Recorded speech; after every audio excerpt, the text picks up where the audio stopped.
really proud of our group. Thought we competed really well. First half, thought we were a little casual with the basketball and, put ourselves in some predicaments and kept the game tight. In the second half, we did a much better job taking care of it. Thought we competed really well defensively, did a great job on the glass all night. And with our ability to get shots every time, we were able to extend the lead. And credit to Maryland, they have a great team. They had an incredible year, but really, really proud of my guys, and we're really pleased to be playing on Saturday. We'll open it up to questions for the athletes first. Again, athletes first here. Chris Harry, FloridaGators.com. Denzel, can you just speak to the carelessness with the ball? It looked a lot like UConn last week, except it might have been worse, actually. Yes, what was going on? I just think we got a little lazy in the first half. We were kind of being loose with the ball, not really paying attention to the guards from coming behind, tapping the ball out of our hands and stuff like that. I mean, I think we picked it up second half. We got together, we talked about it and stuff like that in the locker room. And we told if we got to win, if in order for us to win this game, we got to take care of the ball. That's what we did second half. Yeah, Kevin Brockway, Gainesville Sun. Denzel, I think it was a 29-3 edge and bench points. The ability for you to come in and produce, and for Thomas to come in and produce, with Alex obviously being out with the injury in the first half. How important was that? And I know it's kind of something you guys have done all year long, but what kind of pride do you guys take in doing that off the bench on a nightly basis? Yes, sir. It's very important. Me, Tommy, the rest of the guys on the bench, we come in with great energy. That's what we try to do every game. We just try to defend, whether it's on defense or offense. We just try to get a push on the edge because I think they got a little tired in the second half. We kind of used our depth to our advantage, and we pushed the pace on defense, and we got out in transition. And just everybody being ready, whoever's name is called, I think that's what we did. Yeah, Edgar Thompson, the Orlando Sentinel. For Denzel, just the unselfishness in the second half, 6 assists, I think, on the first 8 baskets, and then Rueben, the rebounding advantage, 40-22. What did you think of that? But first, Denzel. I thought it was very good. Everybody shared the ball. Everybody was very unselfish this game. Out of the second half, like we said, when we kind of picked up second half, we was talking more on defense, coming more together offensively. And we got knockdown shooters. We got great guards and great bigs just to clean up our misses and stuff like that. So I think we all just picked up second half. We came together as a team. I would say we just, them taking pride in what we do, what we have been doing all year. So just coming out and, going cleaning the board and, doing whatever it takes, to get our teammates going, which is like, getting the rebound, the opportunity we had to get it. So, just being able to embrace that. Chris Harry, FloridaGators.com. For Rueben, you guys coming in, perception-wise, at least had a big advantage in the front court. Condon goes down, you get in foul trouble. What were y'all talking about in terms of how are you going to combat this adversity against you guys in the first half? It's something I think we have seen all year. So we just, being able to just be poised in that moment and just know that, it's just us against us. And, blocking out all the noise out there and just focusing on us and trusting each other. And, I think that's what keeps us going, the trust we have in each other, because we know that at any given day, once we step on the court, we come out and pull out our all, so give it all we had. And I think that's one thing that we do, coming out, enjoying it, even if something didn't go our way, but just being able to be positive with any outcome that is going at that moment, just being able to be positive in between and just, working and trusting each other. I think that's something that kept us going. Hi guys, Christian Babcock with the Bay Area News Group. Question for all of you. Did you kind of feel them, wearing out? They didn't play a ton of guys. You guys were subbing in a lot of guys scored. How did that change the game in the second half? I think it changed it very well in the second half as we pushed the lead. I think their guys, like you said, got very tired, and we just used our depth to our advantage. And Tommy coming in big time, drawing fouls and stuff like that, coming in, rebounding and stuff. Everybody being ready to shoot off the bench. Walt, he does what he does. Will does what he does, and Elijah do what he do. But just having other people kind of back them up and help them on defensive end and stuff like that, I think that's a great thing for us.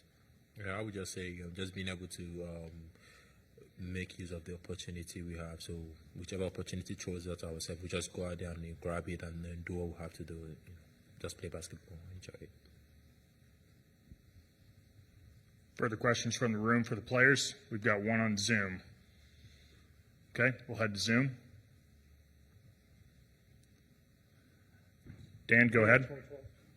Dan Tortora, Wake Up Call, DT.com. For the student athletes, just what you could say it's been like to be on this ride together, and just what you've taken away from this season, knowing that there's more life to this and there's more opportunities for the Gators to show who they are. I think this ride been amazing. We got a great group of guys. We all gel together very well. We're all like brothers. And just being in this moment, being a part of this journey, being here in the Sweet 16, it's a blessing to be here in general. But we know it's not done yet. We still got a job to finish, and we just got to keep going. Just saying, enjoying the moment, enjoying the brotherhood, the love that we get from each other. So, just being able to be part of that is something amazing and something that anyone would want to be. Just being able to knowing that your brother got your back and you have their back, just being able to support you no matter what's happening. So just being able to be part of that, I think it's a beautiful thing for all of us, and I think we all could testify to that. So just being able to be in that group, that brotherhood, man, it's something that we love and we just don't want it to stop. Last question from the room. You guys feel like that second half was the kind of basketball you guys, when you're at your best? Because we hadn't really seen that kind of in the tournament, and you kind of did it when you needed it. Well, I would say that second half, that was us. That at the beginning of the game, we started, as Denzel said, we started slow. Not taking care of the ball. But in order to achieve what we have to take care of the ball. Love the ball. Because it's precious. Just being able to get back to loving that and just know that okay, this is my cake. I need to hold it really tight. So, yeah. Denzel, Rueben, thank you. You guys are good to go. Appreciate you. Okay, we'll open it up to the room for questions for Coach Gold. Yeah, Kevin Brockway, Gainesville's son. Todd, I know you knew coming in, you probably had a little bit of a depth advantage, but then Alex goes down. How maybe that impacted your rotation and even the ability to get something from him in the second half in terms of, keeping that rotation intact and being able to get the bench production that you did? Yeah, no, we definitely thought, and not just specific to Maryland, but we feel like, our depth is one of our biggest strengths, regardless of who we're competing against. And, our first half, Kondo goes down. It looked, it was a couple minutes into the game. We just got out of sorts a little bit. We had to play Tommy pretty much the whole first half, and he did a great job, but he started getting fatigued. And as we were talking about, we were just very careless with the basketball in the first half. I thought we did a good job on the glass. I thought we did a good job defending them. We were still able to go into halftime with a lead, even though we had 13 turnovers in the first half. So, once we got there, we were able to recalibrate a little bit, and the message was simple. We got to keep defending, obviously continue to stay aggressive on the glass, but we have to do a better job taking care of the ball. If we didn't do that, we would have put ourselves in jeopardy of going home tonight. And we were elite in the second half. We did a great job staying aggressive, handling their pressure and their quickness and their length. Our defense stayed consistent. We were awesome on the glass all night, both sides of the ball. And we started taking advantage of, the opportunities we got in transition. And, that allowed us to step on the gas a little bit and break away from them. Yeah, Bruce Posner from Turk Talk Radio and Odyssey Radio. Todd, Maryland's proclivity, even though they really only had a 5-man starting squad playing 30, 35 minutes, was second half over the last 20 games. How concerned were you at halftime, and what did you say to the team to flip the switch? I was concerned because I think Maryland's really good. They've been playing like a top 5 or 6 team in America over their last 10 ball games. You see the talent with Queen.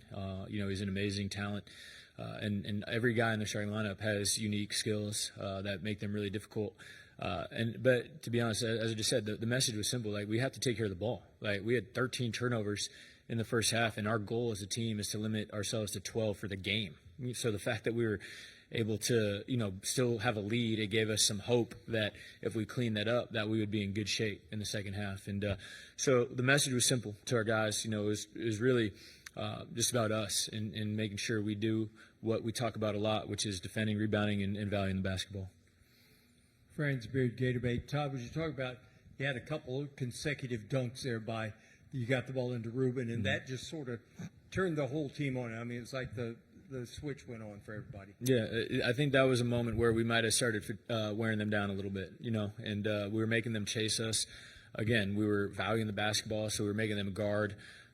for majority of the shot clock, and we were able to get some slips on the pick and rolls for Rueben. He did a great job catching the ball in tight spaces and going up and dunking it, and we were able to just keep our foot on the gas that way. But Rube had a monster game. I thought he was really impactful in a lot of different ways, and I sound like a broken record, but our ability to take care of the ball in the second half was the difference in the ball game. Lindsay Schnell, The Athletic. Todd, Randy Bennett did come tonight. I wondered if Did he? Oh, so he didn't ask you for a ticket. No, I didn't see him. I texted him to ask if he was here, and he said, of course, I wouldn't miss it. So I wondered if he had reached out to you or ever said anything more than just he's working at the portal. On the portal.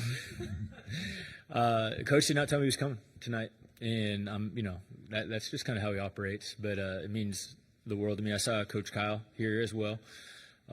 And those guys have been so impactful, for me in my life, and I've known them since I was 17 years old. And just the joy, that Coach Smith, just had being around us. Like, we've all been together for a long time, and a lot of these guys on my staff here at Florida were with us at Columbia when Coach Smith got his first job, and I know he's proud of the work we're doing, and I know Coach Bennett's really proud of the work we're doing as well. And for me, I'm proud that my program and our program is performing the way it is, and a lot of it has to do with the kind of the base and just experiences that I had with them over my 5 years in Moraga.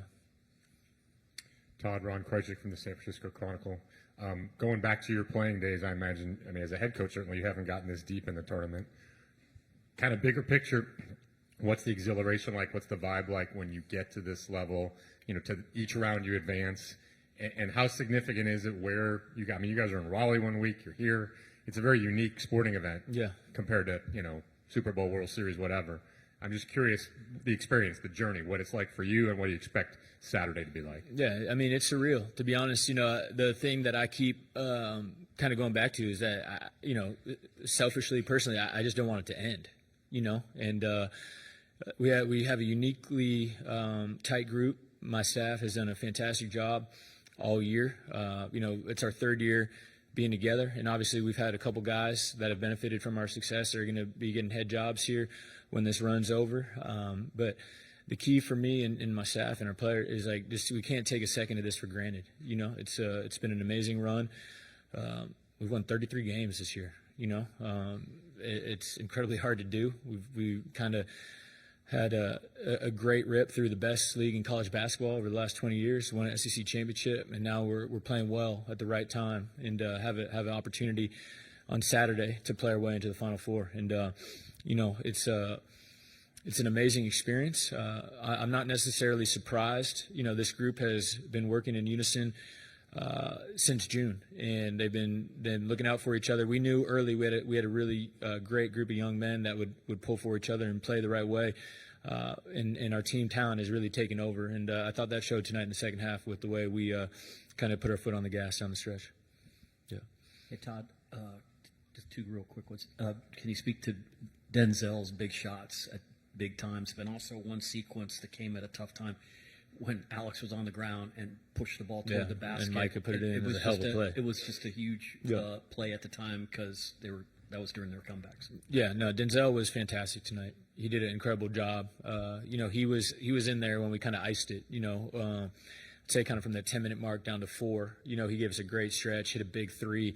I think that extended it back to 15 or something when they were starting to get some baskets. And he just played with great confidence tonight. And he was fearless, and he attacked for all 20 minutes he was out there. He gave us a big lift. And Kondo, obviously, we just weren't sure we were going to have him in the second half. And credit to him, he wanted to be out there with his teammates, and he fought to get back out on the court. And loose ball, just dives on it, makes a winning play, pops it up to Micah, and he tips it a couple times and puts the ball in. But those are backbreakers. When your energy and your effort, your energy and your extra effort, lead to baskets or turnovers. When you're on the defensive end, those kind of deflate your opponents. And I thought our guys did a wonderful job over the last 20 minutes of the game of making play after play that way that kind of kept them at bay. Hi, Todd. Christian Babcock with the Bay Area News Group. When you have the depth that you have and you can sub guys in and there's not much drop-off, whereas they have, 5 guys who kind of play most of the game, is that a comfort on the bench? How do you go about, looking at the game and seeing maybe they're getting tired and this is where we can mash the accelerator in the second half? Yeah, you got to trust it in the first half, simply because they're not going to wear down that much at that point. And our bench did a good job. I thought Irby was a little tight out there, but Zell was fantastic. And Tommy obviously gave us 30-something minutes because of Kondo's injury. I thought Micah, foul trouble in the first half, but gave us some big minutes in the second half. And a big thing that we had talked about as a staff in our prep was, like, regardless of what's going on, like, we gotta trust our bench and know that that's a huge advantage for us tonight. And obviously with Kondo going down, I don't think we were able to even take as much advantage as we really would have wanted to, with him only getting 13 minutes. And we didn't play Herb as much, but the way Tommy, Micah, and Zell gave us minutes off the bench was huge. They were the difference. In a lot of ways, our bench, we outscored them 29-3 bench scoring. I think that was a huge difference in the game as well.